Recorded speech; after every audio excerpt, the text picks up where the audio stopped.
Bonjour, chers amis, auditeurs et auditrices, c'est Hervé Chosville à l'antenne. Heureux de vous retrouver pour notre rendez-vous hebdomadaire Panorama Info, même si l'actualité dont je vais vous parler n'est pas très réjouissante. Le cyclone Freddy, qui a ravagé 2 fois l'Afrique australe ces derniers jours, se caractérise par son exceptionnelle longévité. Il est encore trop tôt pour le lier spécifiquement au changement climatique. Mais les scientifiques pensent bel et bien que ce changement climatique tend à rendre les cyclones plus intenses. Freddy est né dans le sud-est de l'océan Indien, du côté de l'archipel indonésien. Il a été nommé Freddy le 6 février par le service météorologique australien.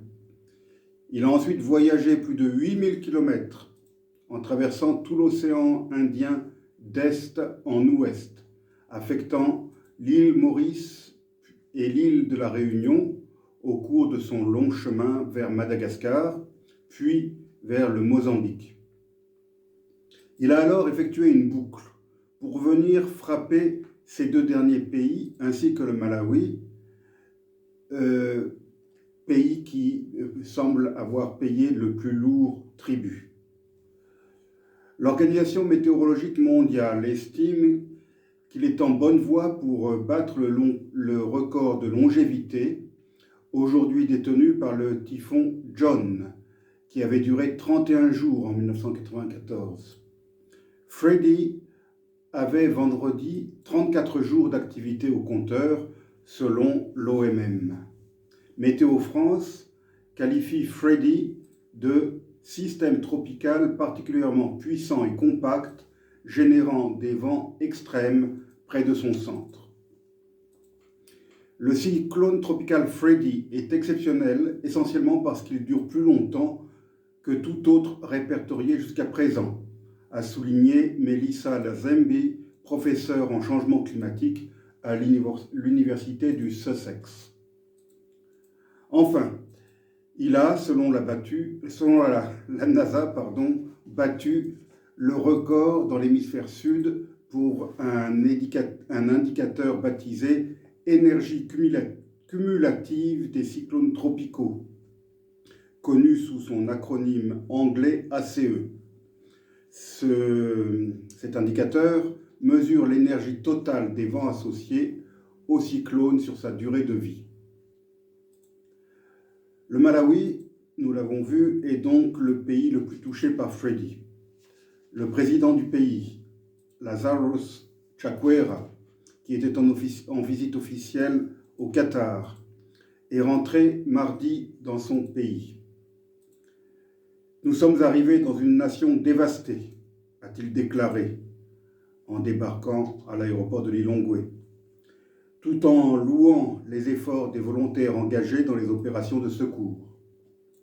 Depuis dimanche, des pluies diluviennes se sont abattues sur le pays, provoquant inondations et glissements de terrain.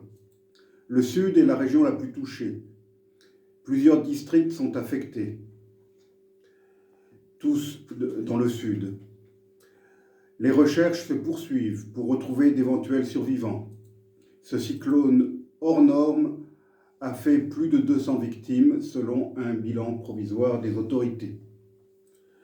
À Nsanje, qui est la ville et le district le plus méridional du pays, une vingtaine de camps d'urgence ont été installés pour accueillir les personnes déplacées. Leurs besoins sont critiques. Interviewé par Radio France Internationale, Patrick Sipouni, responsable de la gestion des risques de catastrophe pour le district de Nsanje, a expliqué, je le cite, « De nombreuses personnes continuent d'affluer dans ces camps. Parmi eux, des enfants, des femmes, des hommes. Leurs communautés ont été inondées et tous leurs biens domestiques ont été emportés. Ils ont donc besoin d'une aide en termes d'articles ménagers, de nourriture, de kits d'hygiène et même de vêtements. Nous avons besoin de suffisamment de tentes à mettre à disposition des personnes déplacées, a-t-il poursuivi. Concernant les opérations de secours, nous avons réussi à sauver un grand nombre de personnes et les recherches se poursuivent. Nous espérons trouver d'autres survivants. Cependant, certaines données montrent que le cyclone Freddy continue d'avoir des effets dévastateurs et la pluie continue de tomber. Près de 20 000 Malaviens ont perdu leur toit dans la seule région de Blantyre, la plus grande ville du pays, au sud du pays. L'hôpital Queen Elizabeth est débordé par l'afflux de blessés, a alerté dans un communiqué Médecins sans frontières, présent dans cet hôpital. Le Queen Elizabeth Central Hospital a reçu à lui seul 220 personnes, dont 42 adultes et 43 enfants déclarés morts à leur arrivée. L'ONG craint un bond des cas de choléra dans le pays, qui luttait déjà contre l'épidémie de cette maladie infectieuse, épidémie la plus meurtrière qu'il ait connue. Près de 59 000 personnes ont été touchées dans le pays et près de 20 000 déplacés hébergés en urgence dans des écoles ou des églises. Dans le township de Chilobwe, proche de Blantyre, des habitants sont restés abasourdis devant les restes des maisons emportées par les coulées de boue. Le vent est retombé, mais la pluie persiste. Les constructions faites de briques et de boue n'ont pas résisté. Nous sommes impuissants et personne n'est là pour nous aider, a lancé John Whitman, 80 ans, trempé malgré un imperméable et un chapeau en laine, qui cherche son gendre, disparu dans l'effondrement de sa maison emporté par la soudaine montée des eaux. Les habitants disent être convaincus que des dizaines de corps sont encore là, ensevelis sous la boue. Mais il n'y a pas un sauveteur en vue dans le secteur. Ailleurs, des excavateurs ont été déployés. La veille, familles et secouristes ont fouillé la terre à main nue sous une pluie battante. À quelques kilomètres de là, à Chinquamkunda, Steve Panganani Matera montre un immense champ de boue ruisselant. Il y avait plein de maisons ici, toutes parties, dit-il à l'AFP, abritées sous un fragile parapluie.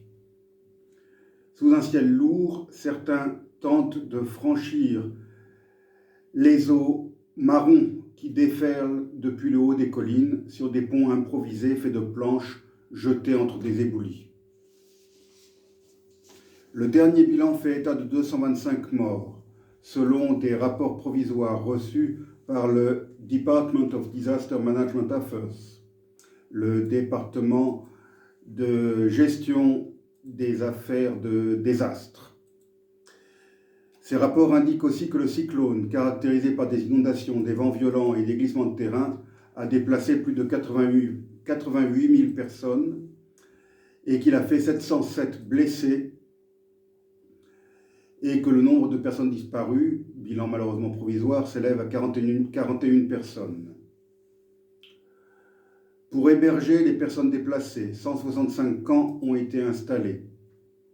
Les opérations de secours et de recherche sont conduites par l'armée du pays, l'armée malavienne, par la police, par le département, comment pourrais-je traduire ça ? Le département de la marine, même si le terme est impropre puisque le pays est enclavé, c'est le département qui gère les navires fluviaux et lacustres, par la Société de la Croix-Rouge du Malawi et par les communautés elles-mêmes. Cette terrible catastrophe me touche particulièrement, car j'ai passé un total de 6 années au Malawi et j'y compte encore de nombreux amis et connaissances. Durant les années 2007-2009, je faisais partie du Lions Club de Lilongwe, la capitale du pays. J'ai donc contacté l'un de mes amis du club afin d'avoir les dernières nouvelles.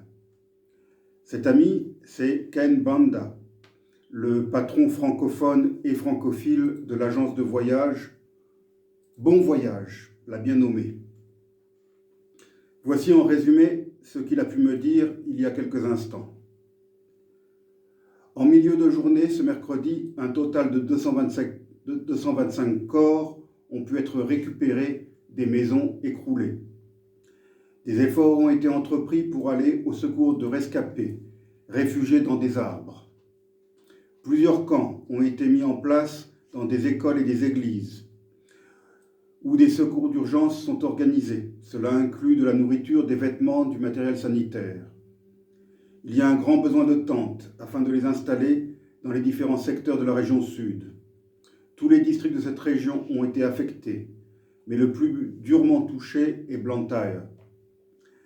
Des familles sont évacuées vers des zones plus élevées dans les districts de Palombe, Zomba, Nsanje, Chikwawa et Mulanje.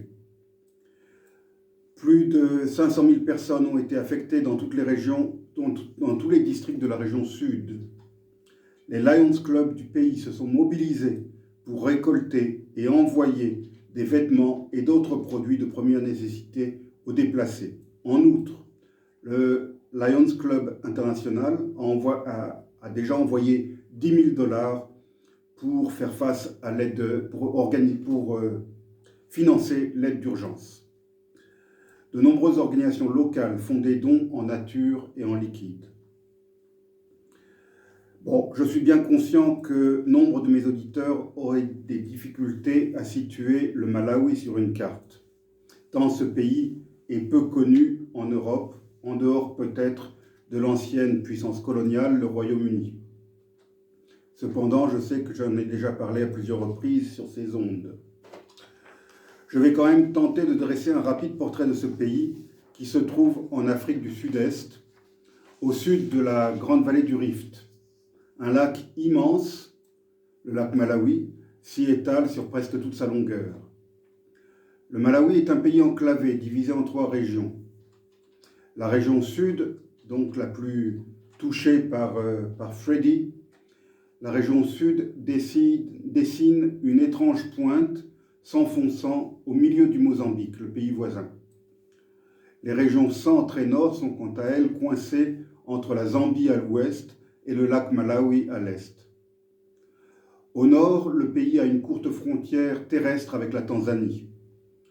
La pointe sud du lac est entièrement malawienne. La côte centre-est appartient au Mozambique, tandis que la côte nord-est est tanzanienne. La superficie du Malawi est de 118 000 km², dont plus d'un quart est aquatique. La plus grande partie du lac, bien sûr, mais aussi par ordre d'importance les lacs Chirwa, Malombe et Chuta. Du nord au sud, le pays s'étire sur environ 900 km.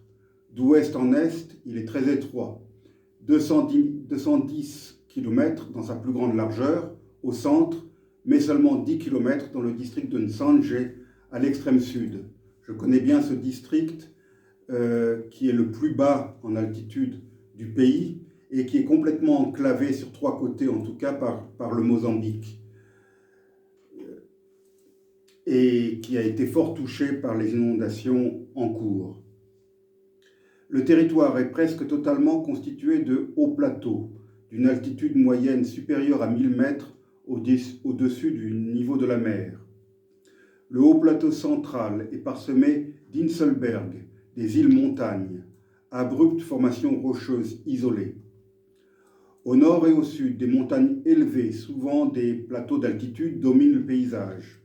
Les plateaux de Nika et de Vipia au nord, le plateau de Zomba au sud et surtout l'imposant massif de Mulanje au sud-est, dont le pic Sapitwa, avec ses 3003 mètres au-dessus du niveau de la mer, est le point culminant du Malawi.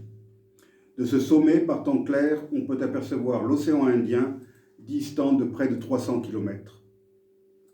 Le lac Malawi, lui, n'est qu'à 474 mètres d'altitude. La Shiré, principal cours d'eau du pays, véritable fleuve, constitue le seul écoulement du lac Malawi. Sa vallée est donc moins élevée que le lac. et la basse Chiré, dans l'extrême sud du pays, est à moins de 100 mètres d'altitude. Elle est l'un des plus importants affluents du fleuve Zambèze qui finit par se déverser dans l'océan Indien.